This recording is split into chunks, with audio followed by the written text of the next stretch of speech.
Vietnam. For 8 years, beginning in 1965, large numbers of American combat troops fought a bloody war in Southeast Asia. No U.S. war was longer. None sparked more strife at home. To understand how the United States became involved in a war halfway around the world, it's necessary to look back at Vietnam's turbulent history. Although Vietnam was always a separate country, foreign intruders, first the Chinese and then the French in the 18th century, occupied it for much of its history. The French exploited Vietnam's workforce and natural resources to reap large profits at the country's expense, and many Vietnamese began demanding their independence as early as the 1920s. The independence movement picked up steam during World War II when the Japanese occupied the country, reducing the authority of French officials. Ho Chi Minh, a young nationalist leader and head of Vietnam's Communist Party, took advantage of the situation to form an organization called the Vietnam Independence League, or the Viet Minh.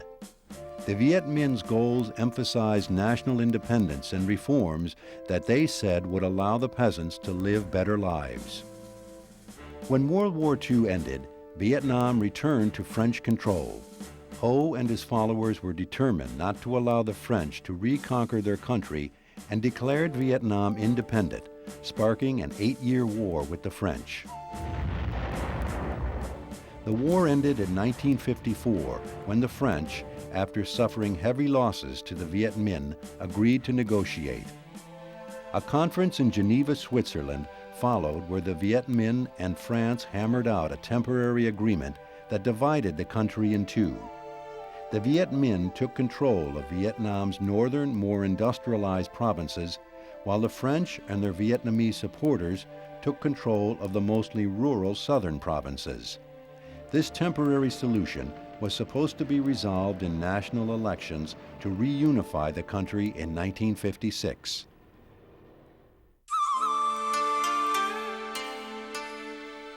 In the 10 years that followed the Geneva Agreement, Ho Chi Minh set about building a communist society in the north, a society in which strict party control was extended to every walk of life. He was capable of manipulation, of a certain amount of brutality, talking about a leader of an independence movement in extremely difficult circumstances, and who did what he felt was necessary in order for the movement to succeed. In contrast with the North, conditions in the South were still very much like they had been under the French. Power and wealth remained in the hands of a small ruling class, while peasants toiled in poverty. The hardships of life in the South Vietnamese countryside made it fertile ground for Viet Minh communists who had stayed in the South or returned from the North after the war. The Viet Minh preached to the peasants that the nation's wealth should be shared by everyone equally. Many peasants agreed and soon were taking up arms against the South Vietnamese government. These peasant soldiers became known as the Viet Cong, guerrilla fighters who attacked government targets in small groups using hit-and-run tactics. And as the Viet Cong threat increased, the U.S. became increasingly involved in the conflict.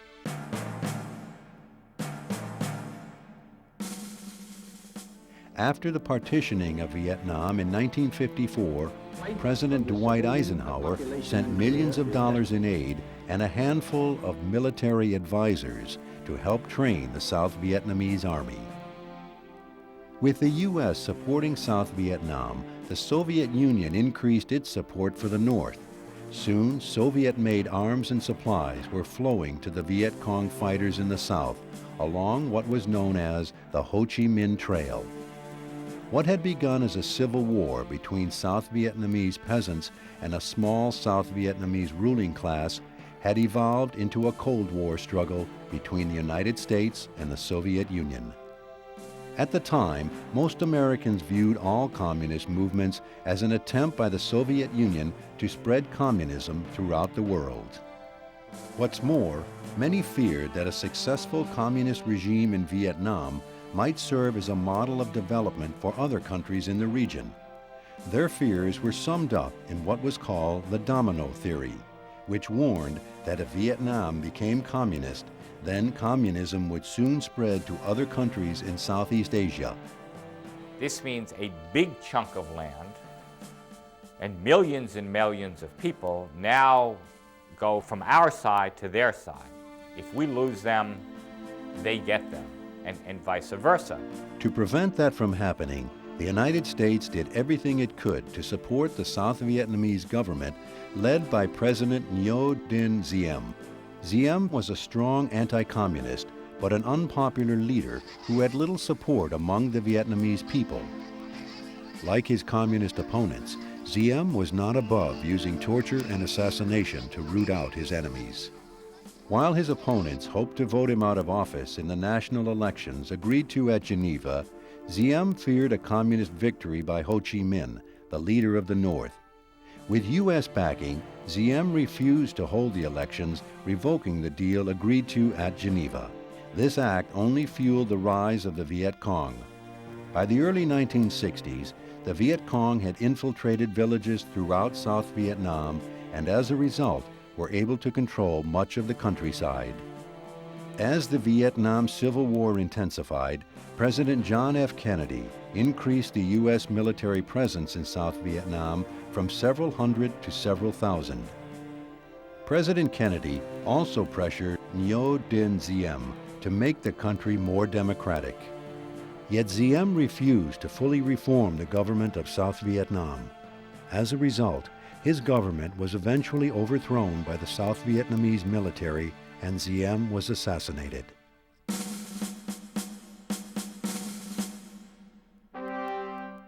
In November 1963, President John F. Kennedy fell victim to an assassin's bullet in Dallas, Texas.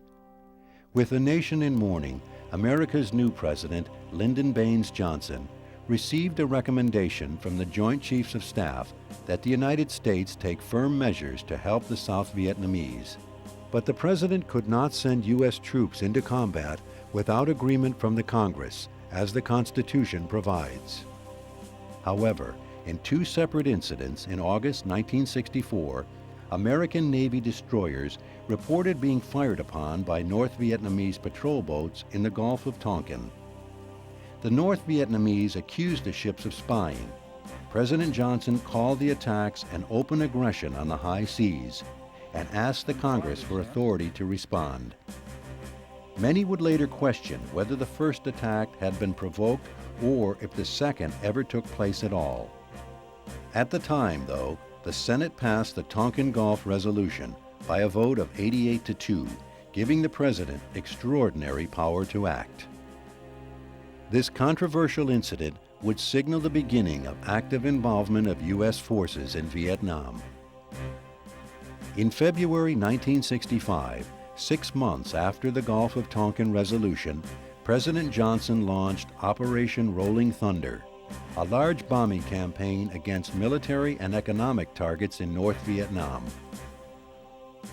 In addition to the bombing, President Johnson authorized a buildup of U.S. strength on the ground. At the beginning of 1965, the commander of U.S. forces in Vietnam, General William C. Westmoreland, had 25,000 troops. By the end of the year, he had nearly 200,000. Westmoreland concluded that the most effective way to defeat the enemy was to search him out, find him, and then use America's overwhelming superiority in terms of firepower, not in terms of personnel. There were more of them than us, but we had bigger guns. But finding the enemy was not easy. Ordinary farmers by day could become deadly Viet Cong guerrillas by night. If you were an American soldier, being able to distinguish between who was a friend, who was neutral, and who was an enemy was virtually impossible.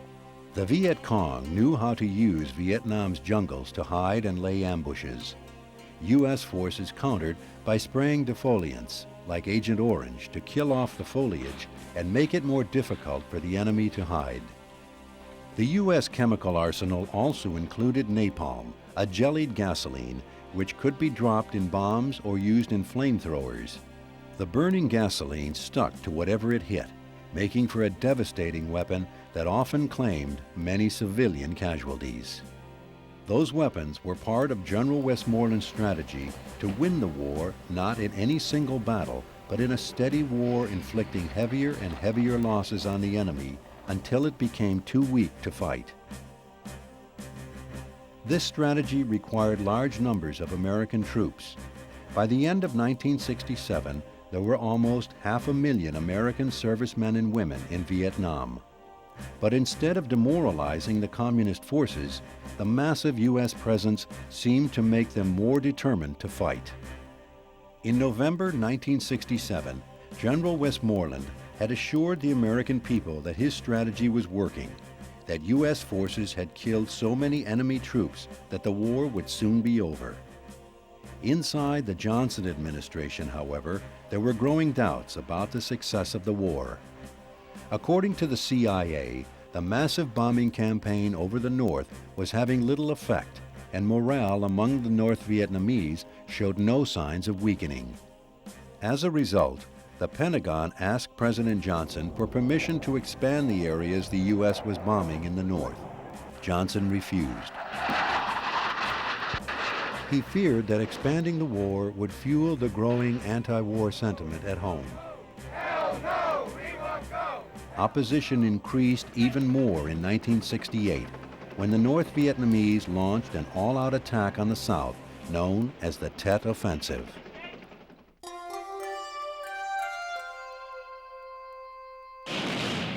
In January 1968, during a ceasefire for Tet, the Vietnamese New Year, the Viet Cong and North Vietnamese attacked more than 20 cities and towns in South Vietnam. The targets included urban areas that were supposedly safe from Viet Cong attack, including Saigon, the South Vietnamese capital. From a military perspective, the Tet Offensive was a costly failure. The Viet Cong were almost eliminated as an effective fighting force, while the North Vietnamese army suffered heavy casualties. From a psychological perspective, however, the Tet Offensive was a stunning success. Pictures on American television screens showed that the Viet Cong and North Vietnamese were capable of attacking anywhere in South Vietnam, undermining General Westmoreland's claim that the war would soon be over. In the wake of the Tet Offensive, General Westmoreland asked President Johnson for still more troops. Facing growing anti-war protests at home, Johnson refused.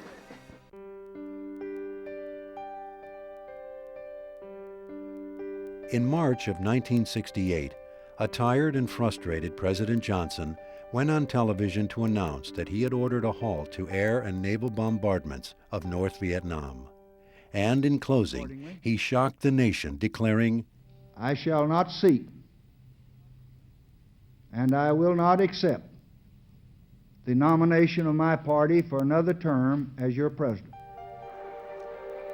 But Johnson's announcement did little to quell opposition to the war. At the forefront of the protest was what observers called the New Left. In the beginning, it was made up mostly of middle-class college students who were inspired by the civil rights movement to become politically active. There is now a cohort of people ready to say the United States can do wrong things. And not only that, but we know how to protest. We're not afraid to get out in the street. We're not afraid to march.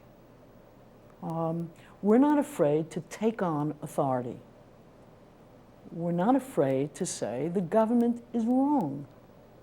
In April 1965, one of the New Left's leading groups, Students for a Democratic Society, SDS, organized the first anti-Vietnam War March on Washington, which drew tens of thousands of protesters.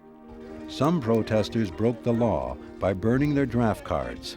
Others set fire to the American flag in protest. Perhaps the most dramatic anti-war demonstrations occurred in the summer of 1968, during the Democratic National Convention in Chicago.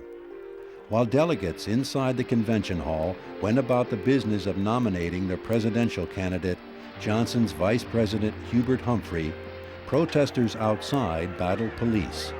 For 2 days, police and National Guard troops, using clubs, rifle butts, and tear gas, squared off against protesters throwing rocks and bottles. Resistance to the war took many forms other than mass protests. Some young men who were drafted to serve in Vietnam refused to go, claiming a special exemption granted to conscientious objectors. Many other young men tried to avoid the draft by claiming physical disabilities. Others simply left the country.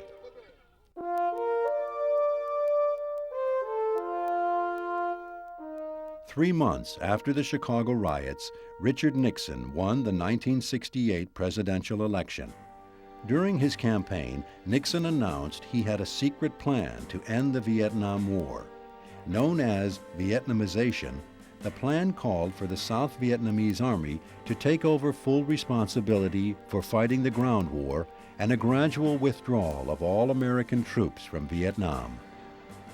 Although President Nixon made good on his promise to begin bringing American troops home, he was still determined not to lose the war. His plan included increased military aid for the South, so even while troop numbers were cut, the air war raged on. Nixon also secretly expanded the war to include Vietnam's neighbors, Cambodia and Laos. President Johnson had declared these countries off limits to U.S. attacks.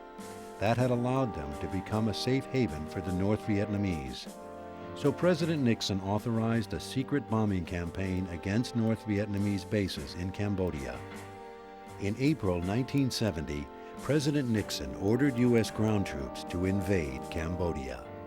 The escalation of the war sparked massive protests on college campuses all around the country.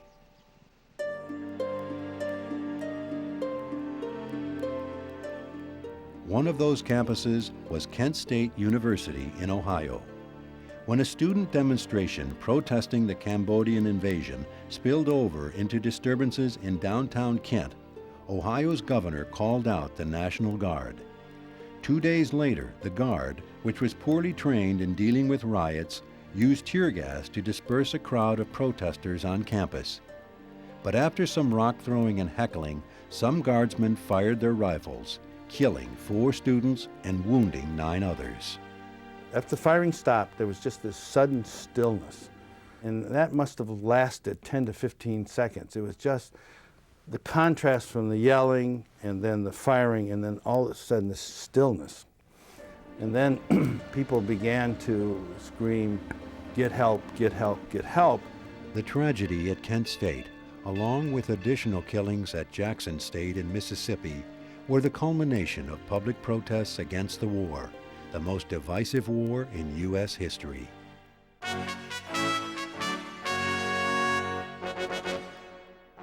The Vietnam War was the nation's first televised war. Americans ate dinner to the sound of gunfire and scenes of dead soldiers coming home in body bags. Newspapers and magazines presented daily and weekly accounts of the war's victories and defeats. Many analysts believe their reports, in conjunction with events such as the Tet Offensive, contributed to a general feeling that the war was unwinnable and the U.S. should try to negotiate a settlement.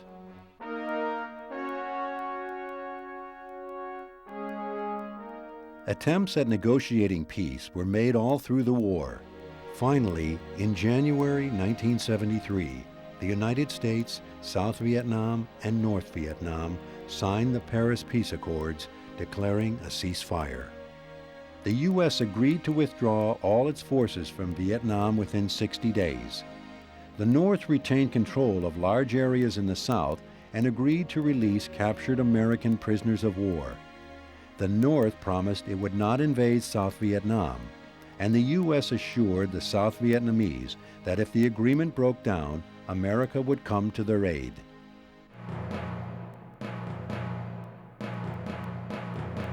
Only 10 months after the Paris Peace Accords were signed, fighting in South Vietnam resumed. President Nixon failed to intervene as promised, due in part to his growing troubles with a scandal called Watergate that would eventually cause his resignation. Without U.S. support, the South Vietnamese Army was no match for the North Vietnamese. In the spring of 1975, the North Vietnamese launched a massive offensive that swiftly culminated in an attack on South Vietnam's capital, Saigon. On April 29, 1975, terrified South Vietnamese stormed the U.S. Embassy as helicopter after helicopter arrived to evacuate the remaining Americans. In 19 hours, more than 1,000 Americans and almost 6,000 Vietnamese were ferried to aircraft carriers waiting offshore. It was the largest helicopter evacuation in U.S. history. The next day, North Vietnamese troops entered Saigon. The war was over. Years of fighting had left much of Vietnam, both North and South, in ruins. 58,000 Americans and an estimated 2 million Vietnamese had died in the war.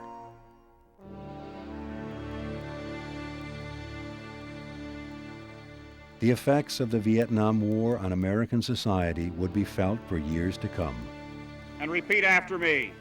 But perhaps the biggest questions concerned the American military. The Vietnam War shattered the myth of U.S. invincibility. It also made the general public more wary about future decisions to send American troops to fight other countries' wars.